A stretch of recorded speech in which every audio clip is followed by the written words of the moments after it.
वाली झुमरी दोपहर की कड़ी धूप में गांव के सभी घर से कपड़े की पोटली इकट्ठी करके अपने घर पहुंचती है, जहां उसका धोबी पति खाट पर खर्राटे लेकर चैन की नींद सो रहा था। तभी कपड़ों की पोटली को झुमरी जमीन पर पटक देती है। जरा देखो धोबी महाराज को, कैसे टांगे पसारे अब तक बिस्तर पर पड़े हैं। अरे ओ आलस के मारे धोबी प्यारे, जरा उठने का कष्ट कर लो। गहरी नींद में सोए लल्लन धोबी के कान में भला कहाँ झुमरी की बात जाती। वो एक बार फिर करवट लेकर खर्राटे लेता है तो झुमरी गुस्से में खिड़की का पर्दा हटा देती है, जिससे सूरज की किरण सीधा लल्लन के चेहरे पर पड़ती है और वो अंगड़ाई लेते हुए जागता है। सुबह हो गई क्या झुमरी? नहीं नहीं धोबी महाराज, अभी तो आधी रात हो रही है। अरे दोपहर के 12 बज गए हैं। कितने आलसी हो गए हो, नाश्ता करके फिर से सो गए। अरे मैं पूछती हूँ, काम धंधे का कुछ ध्यान है भी या नहीं? काम तो जिंदगी भर ही करना है भाग्यवान। और क्या बात हो गई, तुम मुझ पर इतना चिल्ला क्यों रही हो? कभी प्यार से भी बात कर लिया करो, तुम्हारा पति हूँ मैं। तुम पति कम, आलस से जानवर ज्यादा लगते हो। अभी उठो और काम धाम में मेरी कुछ मदद कर लो और सारे कपड़े घाट पर ले जाकर धो दो। ललन कपड़ों का ढेर देखकर वो चक्कर रह जाता है और दुखी होकर अपनी पत्नी से कहता है, भाग्यवान कितने सारे कपड़े हैं यहाँ पे, इन सबको आज ही धोना जरूरी है क्या? आज नहीं तो क्या अगले जन्म में धोगे? अरे समय से धोकर कपड़े पहुँचाएंगे तभी तो पैसे कमाएंगे ना। चलिए लेकर जाइए इन्हें घाट पर। हाँ लेकर जाता हूँ। तभी ललन सीटी बजाता है तो उसका गधा गबरू घंटी बजाते हुए घर के अंदर आता है और कपड़े की पोटली को अपने मुंह में उठाकर अपनी पीठ पर लाद लेता है। उसे देखकर झुमरी मुंह बनाते हुए कहती है, मुझे तो समझ ही नहीं आता कि लोग गाय भैंस कुत्ता बिल्ली पालते हैं, लेकिन तुमने ये गधा क्यों पाला है? इसलिए ताकि ये गधा मजदूरी करे और मुझे आराम मिलता रहे। अरे आराम हराम होता है, ये बात कब समझोगे तुम? बस भी करो, तुम्हारा भाषण सुनता रहा तो धोबी घाट जाने में देर हो जाएगी और ये कपड़े समय से धुल नहीं पाएंगे, इसलिए अब मुझे जाने दो। अरे रे, बोल तो ऐसे रहे हो जैसे मैंने रोक रखा है। अरे चाहिए ना, मैंने कौन सा आपका हाथ पकड़ा है?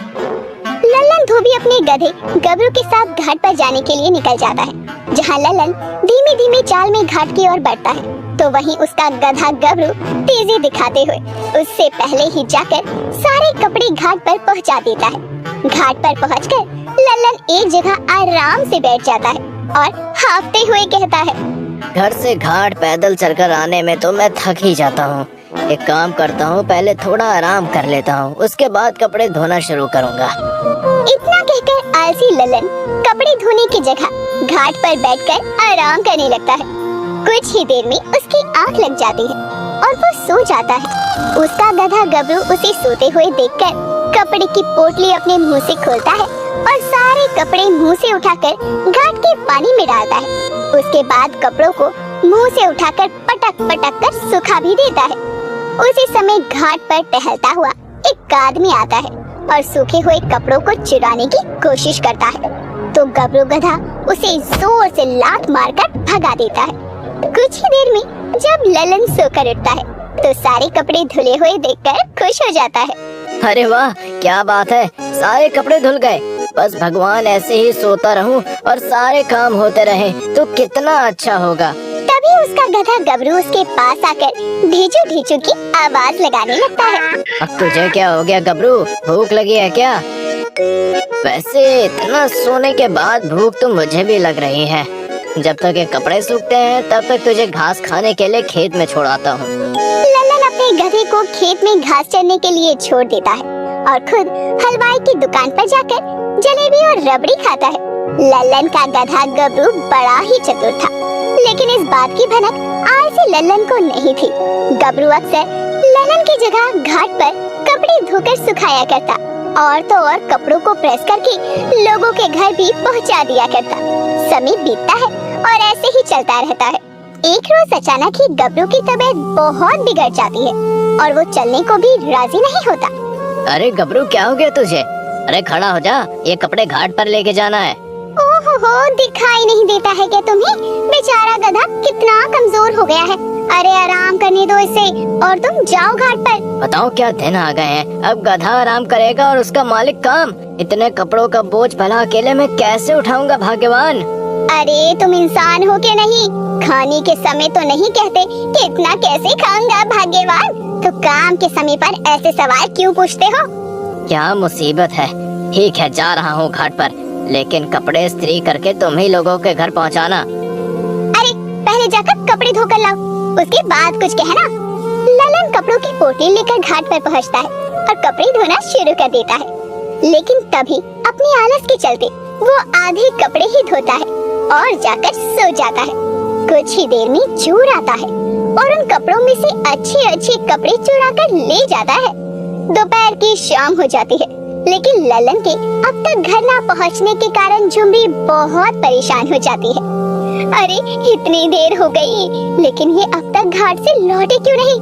अभी कुछ ही देर में कपड़े पहुंचाने का समय भी हो जाएगा। लगता है मुझे ही घाट पर जाकर देखना होगा। झुमरी को परेशान देखकर गधा भी उसके पीछे पीछे चल पड़ता है। कुछ ही देर में जब झुमरी घाट पर पहुंचती है तो देखती है कि कपड़े पानी में पड़े थे और ललन आराम से टांग पसार कर सोया था।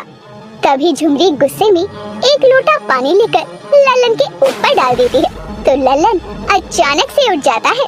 अरे अचानक बारिश कैसे होने लगी? बारिश नहीं, आपके आलसपने की हद हो गई है। अरे कपड़े धोने आए थे या आराम फरमाने? वो बात ऐसी है कि कपड़े धोते धोते आँख लग गई भाग्यवान। हे भगवान, क्यों मेरी शादी ऐसे आलसी धोबी से करवा दी? ना दिन का होश होता है और ना रात का, बस सोने के अलावा तो कुछ काम ही नजर नहीं आता है। उसी समय घाट के पास से गुजर रही इमरती वहाँ आ जाती है। अरे झुमरी बहन, काहे को तिलमिलाए रही हो भैया पर? लाओ, मेरे कपड़े धुल गए हो तो मुझे दे दो। कल शहर जा रही है ना, तो इनका सामान बांधना है। माफ करना इमरती बहन, कपड़े आज धुल ही नहीं पाए। अरे क्या कहा? अरे अभी तक कपड़े ना ही धुले। अरे तो मैं क्या इन्हें गंदे कपड़े पहना कर भेजूं? क्या मुसीबत है। छोड़ो, लाओ मेरे कपड़े, मैं जाकर खुद धो लूंगी। हाँ हाँ, अभी देती हूँ। झुमरी उन कपड़ों में से इमरती के कपड़े ढूंढने लगती है। उसका गधा भी कपड़े ढूंढता है, लेकिन कपड़े कहीं नहीं मिलते, तो झुमरी परेशान हो जाती है। ए जी, इमरती बहन के कपड़े कहाँ हैं? मैंने आपको धोने के लिए दिए थे ना। पता नहीं भाग्यवान, जो भी हैं यही कपड़े हैं। लेकिन इसमें तो कपड़े हैं ही नहीं। क्या कहा? कपड़े नहीं है? अरे तो कहाँ गए मेरे कपड़े? कहीं चोरी तो नहीं हो गए? हे भगवान, कल मेरे इनको शहर जाना है। आज तुम दोनों पति पत्नी ने मिलकर कपड़े ही गायब कर दिए। अब मैं क्या कहूँगी इनको? इमरती बहन, सब मेरी गलती है, मुझे माफ कर दीजिए। मैं आपको आपके कपड़े के पैसे लौटा दूंगी। अरे वो तो तुम्हें लौटाने पड़ेंगे। गलती हो गई जो कपड़े धोने के लिए तुम्हें पकड़ा दिए। आज के बाद से तुमसे कपड़े क्या, एक रुमाल तक ना धुलाऊं। इमरती गुस्से में वहाँ से चली जाती है और झुमरी घूरते हुए ललन को देखती है। अरे शर्म करो, आज तुम्हारा गधा तुम्हारे साथ घाट पर नहीं आया तो कपड़े भी नहीं धुले और कपड़े चोरी और करा दिए। इतना तो मैं समझ गई कि तुमसे ज्यादा तो ये गधा मेहनती है। काश मेरी शादी इस गधे से ही होती तो तुम जैसा गधा तो पल्ले ना पड़ता। चल गबरू, पोटली उठा और घर चल। गधा कपड़ों की पोटली उठाता है और ललन को अपनी पूंछ से मारते हुए आगे बढ़ जाता है, तो ललन अपना हाथ खुजाते हुए कहता है, ये गबरू तो कुछ ज्यादा ही चतुर है, लेकिन मुझे अब से ध्यान रखना होगा, वरना तो झुमरी ताने दे देकर मेरे कानों से खून निकाल देगी। इस घटना के बाद से गांव में बहुत कम लोग ललन धोबी को कपड़े धोने को दिया करते, जिससे उसके घर में पैसों की तंगी होने लगती है। तो वहीं गांव के जमींदार के घर उसकी बेटी की शादी के दिन नजदीक आ रहे थे। ऐसे में घर में मेहमानों के कारण गंदे कपड़ों का ढेर लग जाता है, तो जमींदार की पत्नी निराश होकर जमींदार से कहती है, अरे सुनिए जी, घर में गंदे कपड़ों का ढेर लग गया है, इसे धोने के लिए किसी धोबी को बुला लेते हैं ना। इतना खर्चा क्या कम है जो अब तुम धोबी बुलाकर खर्च बढ़ाना चाहती हो? अरे तो क्या सारा काम काज छोड़कर मैं सबके कपड़े धोने बैठूं और आप गांव के जमींदार होकर खर्चे से डर रहे हैं? अरे जब खाना बनाने के लिए हलवाई, सजावट के लिए मजदूर रखे हैं, तो कपड़े धोने के लिए धोबी के खर्चे पर क्या सोचना। ठीक है, मैं रामू से कहकर बुलवा लेता हूँ धोबी को। जाओ तुम बाकी का काम देखो। जमींदार अपने नौकर रामू को ललन के घर भेजता है तो ललन अपने गधे के साथ वहाँ पहुँच जाता है। मालिक, आपने इस धोबी को याद किया? हाँ ललन, वो बात ऐसी है कि घर में शादी है, इसके गंदे कपड़े जमा हो गए हैं, इसलिए शादी तक हर हफ्ते 2 बार आकर कपड़े धोने के लिए लेकर जाना। ठीक है मालिक, जैसा आप कहें, मैं समय समय पर आता रहूँगा कपड़े लेने, आप चिंता मत कीजिए। रामू ढेर सारे कपड़ों को एक बड़ी सी पोटली में लपेटता है और ललन का गधा गबरू उसके सामने आता है तो रामू उसकी पीठ पर पोटली को लाद देता है। अरे वाह ललन, तेरा गधा तो बड़ा समझदार है। क्या नाम है इसका? हाँ मालिक, सब ऐसा ही कहते हैं, मैं प्यार से इसे गबरू ही बुलाता हूँ। अच्छा मालिक, मैं चलता हूँ और कल ये सारे कपड़े धोकर ले आता हूँ। हाँ बिल्कुल जा, और हाँ ध्यान रहे कोई भी कपड़ा फटना या गायब नहीं होना चाहिए, वरना पैसे तो तू भूल जाना। अरे नहीं मालिक, मैं आपकी शिकायत का कोई मौका नहीं दूंगा, मुझ पर विश्वास कीजिए। ललन गधे के साथ वहाँ से चला जाता है। जब झुमरी को पता चलता है कि गांव के जमींदार के घर से काम मिला है तो वो बहुत खुश होती है। साथ ही ललन को समझाते हुए कहती है, देखो जी, भगवान की दया से काम मिल रहा है, कोई गड़बड़ मत कर देना, वरना तुम्हारी नींद, चैन, सुख सब मैं छीन लूंगी, बता देती हूँ। ठीक है घुमरी, ठीक है, मैं एक गलती दोबारा नहीं करूँगा, मैं कोई पागल नहीं हूँ। वैसे भी मालिक ने साफ कहा है कि अगर कपड़े फट गए या गायब हुए तो वो पैसे नहीं देंगे। हाँ तो बस ध्यान से कपड़े धोना ताकि कोई दिक्कत ना हो। अगले दिन ललन गधे के साथ घाट पर पहुंचकर कपड़े धोने लगता है, जिसमें उसका गधा भी उसकी मदद करता है। वो दोनों पैर उठाकर कपड़ों को पीटता ताकि कपड़ों से मैल निकल सके और कपड़े निचोड़ने में ललन की मदद करता। 2 घंटे की कड़ी मेहनत से दोनों मिलकर कपड़े धोकर सुखाने के लिए टांग देते हैं और इतना काम करने के बाद आदत से मजबूर ललन फिर से सो जाता है। और उसी शाम कपड़ा चोर आदमी घाट पर आता है और कपड़े चुराने के लिए देखने लगता है। पहले तो गबरू गधा अपने दोनों पैर उठाकर उसकी पीठ पर मारता है, जिससे कि वो जमीन पर गिर जाता है। जिसके बाद गबरू उसे ऐसे मारता है कि उसकी चीख की आवाज से ललन जाग जाता है। हे भगवान, कहीं फिर से कुछ अनर्थ ना हो गया हो। इसकी ये हालत तूने की है गबरू? 1 मिनट, कहीं यही तो वो कपड़ा चोर नहीं? शाबाश गबरू, तूने इसे सही सबक सिखाया। ललन अपने गधे के सर पर प्यार से हाथ फेरता है और फिर कपड़े उठाकर दोनों घर की ओर चल देते हैं। फिर झुमरी सारे कपड़ों को इस्त्री करके गबरू की पीठ पर लाद कर जमींदार के घर भिजवा देती है। कुछ समय बाद ललन को अपने काम के पैसे भी मिल जाते हैं। इस तरह से अपने गधे गबरू की चतुराई से आलसी धोबी ललन का काम बिगड़ते बिगड़ते बन जाता है और वो भी आलस करना धीरे धीरे खत्म कर ही देता है। दोपहर के समय पर विमला अपने घर से जल्दी जल्दी चलते हुए करम की बिरयानी की दुकान पर पहुंचती है। अरे विमला बहन, क्या हुआ, ऐसे हाथ क्यों रही हो? अरे क्या बताऊं भाई, अचानक ही घर पर मेहमान आ गए हैं, इसलिए उनके लिए भी बिरयानी लेने आई हूँ। भैया 5 किलो बिरयानी पैक कर दो। हाँ अभी कर देता हूँ, कुछ देर पहले ही बनाई है, इसलिए बिल्कुल गर्म है। आशा करता हूँ तुम्हारे मेहमानों को पसंद आएगी। अरे वो तो आनी ही है करम भाई, आपकी बनाई स्वादिष्ट बिरयानी भला किसको पसंद नहीं आएगी। करम जल्दी से बिरयानी पैक करके विमला को दे देता है और विमला बिरयानी के पैसे देकर वहाँ से निकल जाती है। बेलापुर गांव का रहने वाला करम अपनी चिकन बिरयानी की दुकान चलाया करता था। उसकी बनाई बिरयानी लोगों को बहुत पसंद आती थी। रोज उसकी दुकान पर सुबह शाम बिरयानी खाने वालों की भीड़ लगी रहा करती और तो और त्योहार के समय उसकी अच्छी खासी कमाई हो जाया करती। लेकिन करम थोड़ा लालची किस्म का आदमी था। एक शाम करम बिरयानी की दुकान से घर पहुंचता है और पैसे का हिसाब कर रहा होता है। ये क्या? अरे इससे ज्यादा तो हफ्ते की बिरयानी बनाने की लागत लग जाती है। ओहो, आप फिर हिसाब किताब करने बैठ गए? पहले मुंह हाथ धोकर खाना खा लीजिए। रेवती, ऐसे ही चंद पैसे आते रहे तो कैसे काम चलेगा? अभी तो बिरयानी की दुकान के लिए जो कर्ज लिया था वो भी चुकाना है। अजी धीरे धीरे सब हो जाएगा, आप परेशान क्यों हो रहे हैं?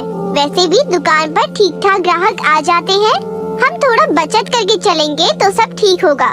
अपने आप कुछ ठीक नहीं होता, मुझे ज्यादा कमाई करने के लिए कुछ तो सोचना पड़ेगा। करम सोचने लगता है कि कैसे वो अपनी बिरयानी बनाने की लागत को कम करे ताकि उसकी लागत कम हो और उसे मुनाफा ज्यादा हो। इसीलिए वो अपनी बिरयानी में बासमती चावल की जगह राशन वाले चावलों का इस्तेमाल करने लगता है। अरे भाई, ये बिरयानी के चावल तो बहुत छोटे हैं और स्वाद में भी पहले जैसे नहीं है। कैसी बात कर रहे हो भाई, बिरयानी का स्वाद तो पहले जैसा ही है। और वैसे भी इतनी स्वादिष्ट बिरयानी तुम्हें कहीं भी इतनी सस्ते दाम में नहीं मिलेगी। ऐसी बात नहीं है करम भाई। वैसे तो बिरयानी के गांव में और भी दुकानें हैं, लेकिन हमें तो तुम्हारे हाथ की बिरयानी खाने की आदत है, इसलिए कहीं और न जाकर यहीं चले आते हैं। तभी कुछ और ग्राहक उसकी दुकान पर आते हैं तो करम उन्हें देखने में व्यस्त हो जाता है। ऐसे ही कुछ दिन गुजरते रहते हैं, लेकिन फिर भी उसकी एक दिन की कमाई 2-2.5 हजार से ऊपर नहीं बढ़ती, जिससे करम और परेशान हो जाता है। हद हो गई है, बिरयानी बेचने में तो फायदा नजर ही नहीं आ रहा है। कल से बिरयानी के साथ चटनी और सलाद देना भी बंद कर दूंगा। अरे ये आप क्या कर रहे हैं? ऐसे तो ग्राहक हमारी दुकान पर बिरयानी खाने के लिए आना ही छोड़ देंगे। ऐसा कुछ नहीं होगा रेवती, तुम कुछ ज्यादा ही सोचती हो। मुझे अपने हिसाब से काम करने दो, तभी कुछ फायदा हो पाएगा। करम रेवती की एक बात नहीं सुनता और वो अब से बिना सलाद और चटनी के लोगों को बिरयानी खिलाया करता। एक शाम वो गांव के खाली इलाके वाले रास्ते से घर लौट रहा था, तभी उसे कुछ बंजारे कौवे को पकड़कर उसे आग में पकाते हुए दिखाई देते हैं। अरे ये कौन लोग हैं जो कौवे को मारकर खा रहे हैं? करम उन लोगों के पास जाता है। अरे भाई, ये क्या कर रहे हो? इस कौवे को तुम लोग खाने वाले हो क्या? भाई साहब, अब दिखावे के लिए तो इसे आग में तलेंगे नहीं ना। हम बंजारे हैं और आज हमारे पास खाने को अनाज कम था, इसलिए हमने कुछ कौवे ही पकड़ लिए। अब इनको मजे से खाएंगे। कौवे का मांस खाओगे? बिल्कुल, अरे बहुत स्वादिष्ट लगता है हमें तो। आप खाओगे क्या? नहीं नहीं, आप लोग खाइए, मैं चलता हूँ। ये तो बहुत अच्छी तरकीब है। वैसे ही चिकन बहुत महंगा मिलता है। अगर चिकन की जगह ये कौवे का मांस बिरयानी में डालूंगा तो भला किसी को क्या पता चलेगा। उन बंजारों को कौवा खाते देखकर करम को कौवा बिरयानी बनाने का ख्याल आता है और अगले दिन वो अपने घर के बाहर कुछ बची हुई बिरयानी बिखेर देता है, जिसे खाने के लिए बहुत से कौवे आ जाते हैं, जिन पर जाल फेंककर करम उन्हें पकड़ लेता है और उनका मांस निकालकर बिरयानी बनाकर दुकान पर ले जाता है। लोग आने शुरू होते हैं और बिरयानी खाने लगते हैं। चिकन की जगह कौवे का मांस खाकर एक ग्राहक कहता है, अरे करम भाई, ये बिरयानी में एक भी लेग पीस नहीं है और स्वाद भी कुछ अटपटा सा है। ओहो, हमेशा तुम्हारी थाली में लेग पीस आए ये तो जरूरी नहीं ना। जो परोसा है खा लो, कितना बोलते हो। उसी समय विमला भी बिरयानी लेने के लिए दुकान पर आती है। आओ आओ विमला बहन, बहुत दिनों बाद आई हो दुकान पर। हाँ करम भाई, महंगाई आसमान छू रही है, ऐसे में रोज रोज बिरयानी तो खा नहीं सकते ना। आज घर वालों का मन किया तो चली आई हूँ बिरयानी लेने। अच्छा ऐसा करो, 3 किलो बिरयानी पैक कर दो जल्दी से। हाँ, अभी देता हूँ। उस दिन तो रोज की तरह करम की बनाई सारी कौवा बिरयानी बिक जाती है। उधर विमला घर पर सभी को चिकन बिरयानी परोस कर देती है, तो उसके घर वाले बिरयानी में से आ रही बदबू के चलते बिरयानी खाने से मना कर देते हैं। तो विमला उस बिरयानी को फेंकने के लिए बाहर निकलती है। हाय हाय, न जाने कैसी बिरयानी बना कर दी है करम भाई ने, जो आज किसी ने चखी भी नहीं। अब सारी बिरयानी फेंकनी पड़ेगी। तभी बंजारों की टोली का वो आदमी गलियों में भटक रहा था, जो विमला से टकरा जाता है। अरे नजरों में कोई खराबी है क्या? देख कर नहीं चला जाता तुमसे?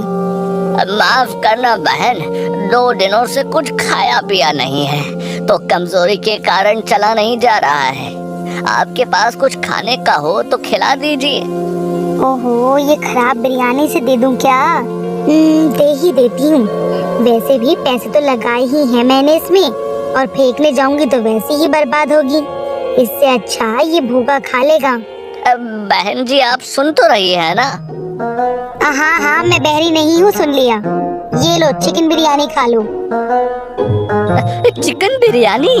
आप इस भूखे को बिरयानी खिलाएंगी? आपका दिल तो बहुत बड़ा है। विमला उस आदमी को वो बिरयानी दे देती है, जिसे चखते ही वो विमला की तरफ घूर कर देखता है। ऐसे क्या घूर रहे हो?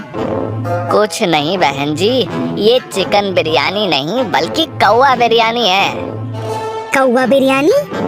ये क्या कह रही हो तुम? सही कह रहा हूँ। अरे ये जो छोटे छोटे टुकड़े हैं ना, ये चिकन के नहीं हैं बल्कि कौवे का मांस है। मैंने बहुत खाया है कौवे का मांस, तो मुझे पता है। चिकन बिरयानी जितना स्वादिष्ट नहीं है, लेकिन मुझे भूखे के लिए ये कौवा बिरयानी भी चिकन बिरयानी से कम नहीं। अच्छा, तभी मैं कहूँ कि मेरे घर में किसी ने भी बिरयानी को खाना तो दूर सूंघा भी क्यों नहीं। अच्छा सुनो, तुम कल भी यहाँ आना। मैं तुम्हें कल कौवा बिरयानी की जगह चिकन बिरयानी खिलाऊंगी। ये बात सुनकर उस आदमी की आंखों में चमक आ जाती है। अब अगले दिन भी करम पकड़े हुए कौवों का मांस निकाल रहा था। तभी वहाँ पर रेवती आ जाती है और उसे ऐसा करते देखकर हैरान रह जाती है। ये आप क्या कर रही हैं? कौवे का मांस, इसका आप क्या करेंगे भला? अरे इतना हैरान होने की जरूरत नहीं है। मैं चिकन की जगह इसमें कौवे का मांस डालकर बिरयानी बनाने वाला हूँ। आप ये कैसी बात कर रहे हैं जी? लोगों को पता चला कि आप ये सब करके बिरयानी बेच रहे हैं तो हमारी कितनी बदनामी होगी, ये सोचा है आपने? अरे कुछ नहीं होगा। कल भी मैंने कौवा बिरयानी बनाकर बेची है और सभी ने वैसे ही मजे से खाई है जैसे वो हमेशा खाते हैं, और इसमें हमारा ही फायदा है। हे भगवान, अपने लालच के चक्कर में आप ये सब क्या कर रही हैं? ठीक नहीं है ये। कितना बोलती हो रेवती, चुप हो जाओ तुम और मुझे अपना काम करने दो। वैसे भी दुकान खोलने में देर हो रही है, हटो यहाँ से। इतना बोलकर करम वहाँ से चला जाता है। वो दुकान पर जाता है तो देखता है कि लोगों की भारी भीड़ इकट्ठा थी। लगता है मेरी कौवा बिरयानी सबको कुछ ज्यादा ही स्वादिष्ट लगी है, तभी लोग दुकान खुलने से पहले ही भीड़ लगाकर खड़े हैं। सही है, आज तो जमकर कमाई होगी मेरी। करम खुशी खुशी दुकान में जाता है तो सभी लोग उसे घूर कर देखने लगते हैं। अरे ऐसे क्यों देख रहे हैं? आप लोग सभी लाइन लगाकर खड़े हो जाइए, अभी सभी को गर्मा गर्म चिकन बिरयानी परोसता हूँ। चिकन बिरयानी या कौवा बिरयानी? हाँ, कौवा बिरयानी? अरे विमला बहन, सुबह सुबह क्या भांग खाकर आई हो? ये क्या बात कर रही हो? सही कह रही है विमला बहन। अरे तुम्हारी कल की कौवा बिरयानी खाकर मेरे घर वालों को उल्टियाँ, दस्त लग गए। और मेरे घर वालों ने खाना तो दूर, उस बिरयानी को सूंघा तक नहीं। वो भला हो इस आदमी का जिसने उस बिरयानी को खाकर बताया कि वो चिकन नहीं कौवा बिरयानी है, कौवा बिरयानी। मेरा तो सारा पैसा बर्बाद हो गया। अरे भाई, मैंने तुझे ये क्या बताया कि मैं कौवा पकड़ कर खाता हूँ? तुमने तो कौवा बिरयानी ही बनाना शुरू कर दिया। तो और लोगों को चिकन बिरयानी के नाम पर कौवा बिरयानी खिलाकर ठगने भी लगे। इसे ऐसे नहीं छोड़ना चाहिए, हम इसे पुलिस के हवाले कर देते हैं। खाने में इतनी बड़ी मिलावट कर रहा है ये। सभी लोग करम को पकड़कर पुलिस स्टेशन ले जा रहे होते हैं। तभी वहाँ भागती हुई रेवती आती है और सभी के सामने हाथ जोड़कर कहती है, देखिए, इन्हें पुलिस के पास मत ले जाइए। इनकी तरफ से मैं आप सबसे माफी मांगती हूँ। मैं भी आप लोगों से माफी मांगता हूँ। अपने लालच में मैं अंधा हो गया था, मुझे माफ कर दीजिए। उन लोगों को माफी मांगते देखकर और उन्हें अपने गांव का समझकर गांव वालों को उन पर दया आती है और वो उसे छोड़ देते हैं। लेकिन करम अपने लालच के चक्कर में अपनी बिरयानी की दुकान से हाथ धो बैठता है, क्योंकि अब कोई भी ग्राहक उसके यहाँ आना पसंद नहीं करता था। मोरल: लालच बुरी बला है। ये कथन बिल्कुल सत्य है, क्योंकि अक्सर लालच में अंधे होकर लोग खुद को ही नुकसान पहुंचाते हैं, जैसा कि करम ने इस कहानी में किया। इसीलिए दोस्तों, हमें कभी भी किसी चीज का लालच नहीं करना चाहिए।